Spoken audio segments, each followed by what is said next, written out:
Where did the inspiration for the book come from? I know we were talking the other day, you're telling me this is a really personal story to you. So I would love to get into that a little bit. Well, I did play flag football for a couple of years when I was younger, and I was always interested in like doing the things that my older brother was doing. I wanted to join the Boy Scouts and was prevented from doing that. I wanted to play baseball and ended up on the softball team. And wanted to play flag football and managed to do it. I was the only girl on the flag football team there for 2 years while flag football was an option in my town. And then it became time to like graduate to tackle football. And I sort of, looked around me. I was getting older at that point, and I think I was in middle school. And it's not that the guys were like mean to me, but they weren't welcoming. It was clear that nobody on the team particularly wanted me to be on the team, and my friends who were girls didn't really understand or care that I was doing this thing. And it just sort of realized that like nobody wanted me to play football but me. And so I ended up not pursuing it. But clearly I never stopped talking about it, because here we are 20 years later and I have written a book about it. So something that stayed on my mind. So maybe a little what if, a little wish fulfillment, perhaps on some level. Yeah, a little. And the thing that's changed a lot is when I was growing up in the 90s, there were very few girls on football teams. It happened, but the numbers today, there are so many more girls playing football than there used to be. It's like exponential growth.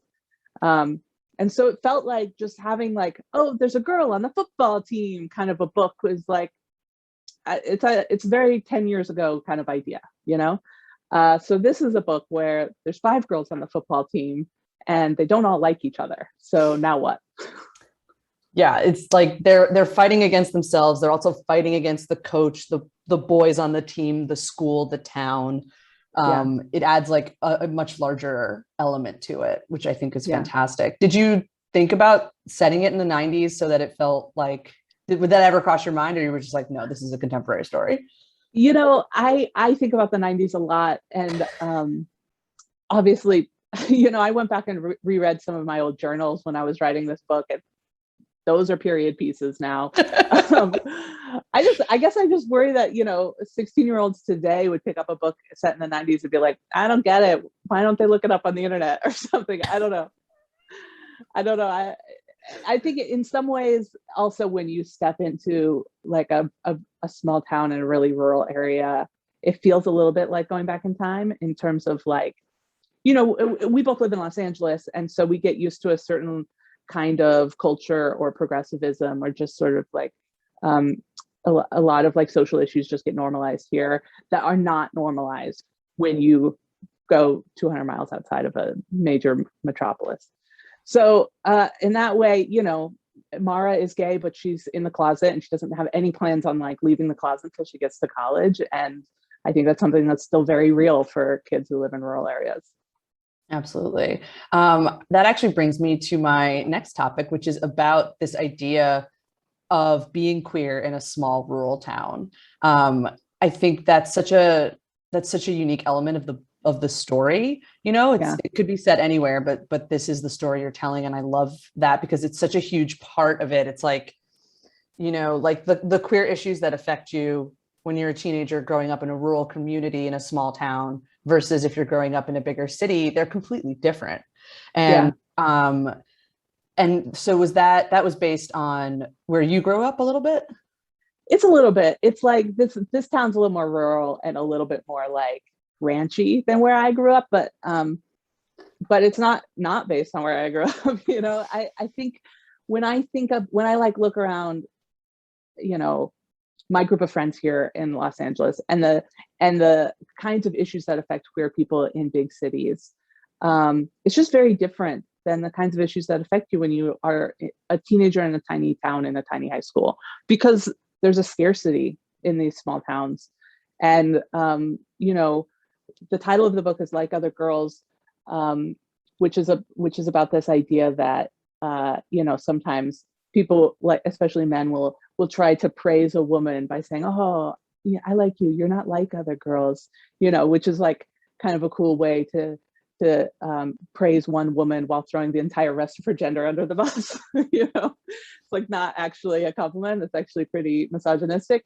And so, you know, I kind of wanted to get under this idea of who is and isn't like other girls. And in some ways, you know, Mara thinks at the beginning of the book she's not like other girls, because in some ways she's not. She looks around her tiny high school, you know, and she doesn't see a lot of other girls like her. There's even a character named Carly who is a lesbian, but she looks at Carly and is like, that girl is not like me. That girl is the opposite of me in so many ways, even though we're both gay.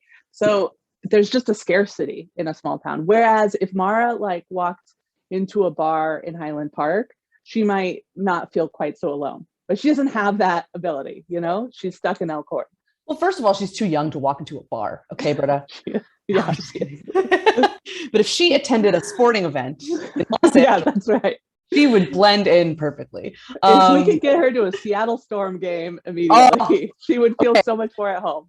I'm glad that it took us less than 5 minutes to start talking about the WNBA. I'm going to hold off on all WNBA conversation because we need to talk about your book, but it's always like right here in my mind.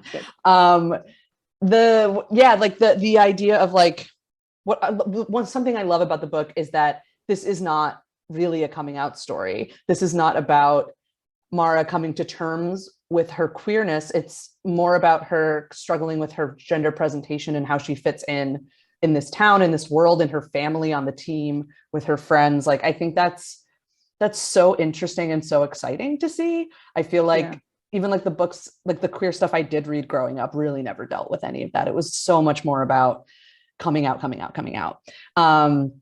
And so, you know, the way that kind of Mara living in this small rural community kind of compounds that. It's like, you know, you know, her mother wants her to wear dresses and go to church and behave and act a certain way. And it's just so like against who she really is. I would love to talk a little more about kind of like why that was the story you wanted to tell. Because I think what you were saying before, that internalized misogyny, that's so real. I had that growing up. I also was like, I'm different than all the girly girls, like whatever. And now like, as an adult, I'm like, that is so goofy. I can't believe that was like where my head was at, but it's real, especially when you're in a place where you don't have a lot of other queer people around you. So is there a question in there? Yes, there's a question. Let's talk about it. I got stuff to say. I'll take it and run. I mean, you can kind of, there's parts of the book that are a little painful to read because Mara you're in her head, it's in first person, and she is thinking like super sexist things about other girls. She sees other girls who are doing their makeup in order to go to volleyball practice. She sees, you know, what they're wearing, and you just want to like shake her and be like, you know, it's okay. It's okay for those girls to do that. It doesn't mean that you have to do that.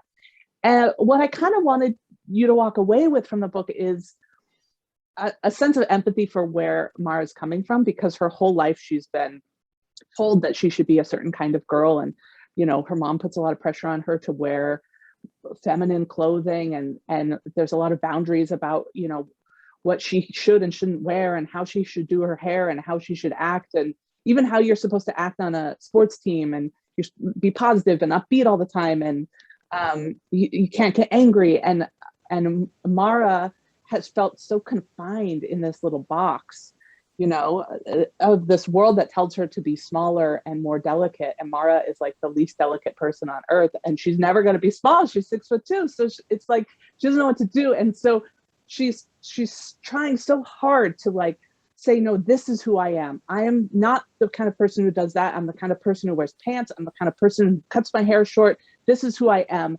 And where she oversteps is when she starts to think, and it's better than the girls who do something else. And her journey over the course of the book is she meets these other 4 girls who join the team, and they're all so different. You know, you've got Carly who is very short, opposite of Mara, super short, but like doesn't let it stop her, and she's super fiery and outspoken and political. And you've got, you know, Kaylee, who's Mormon and dresses more conservatively and modestly, and you've got Valentina, who skateboards, and River, who is in theater and wears lipstick even to football practice, and all of those ways of being a girl are valid, right? And so Mara like finally is starting to come around as she meets these other girls and like gets to know them.